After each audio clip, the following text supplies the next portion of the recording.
Hello everyone, हमारा question है name the metal which has been placed at the bottom of the reactivity series, at the top of reactivity series, just below copper in the reactivity series.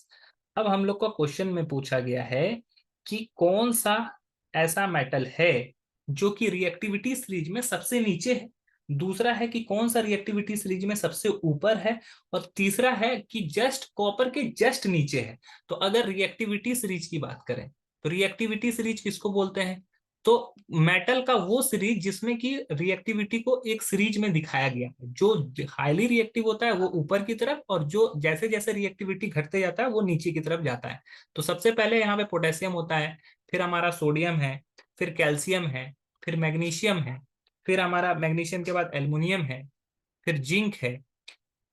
इसके अलावा और भी कुछ कुछ metals हैं जो कि बीच में आते हैं, जैसे जिंक हो गया, Fe है, Pb है, Fe, Pb। प्लम्बम के बाद हमारा हाइड्रोजन है, फिर हमारा कॉपर है, फिर कॉपर के बाद हमारा मर्क्यूरी है, Hg। उसके नीचे जो होता है हमारा सिल्वर होता है, उसके बाद नीचे हमारा गोल्ड होता है, और सबसे नीचे जो होता है वो हमारा प्लेटिनम होता है। ये एक एक्टिविटी सीरीज में इतने और भी मेटल्स हैं, लेकिन ये ओवरऑल आपके लेवल के हिसाब से दिया गया है। तो अगर पहला क्वेश्चन के बारे में बात करें, फर्स्ट क्वेश्चन, ए क्वेश्चन नंबर बोला गया है कि eight the bottom of the reactivity, bottom में कौन सा है? हमारा प्लेटिनम है। तो पहला का आंसर हो जाएगा प्लेटिनम। ठीक है। अब हम लोग बात करते हैं बी की। Eight the top of reactivity से टॉप पे कौन है? पोटेशियम।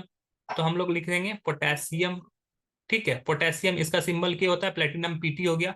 और आखिरी जो सी पूछा गया, just below copper of the reactivity series, copper के नीचे कौन है? Hg। Hg क्या आता है? मरकरी को बोलते हैं हम लोग, मर्क्यूरी, मरकरी। ये Hg। तो ऑप्शन सी का जो सही आंसर हो जाएगा वो हो जाएगा मरकरी। आई होप ये क्वेश्चन आपको समझ में आया होगा। That's all, thank you.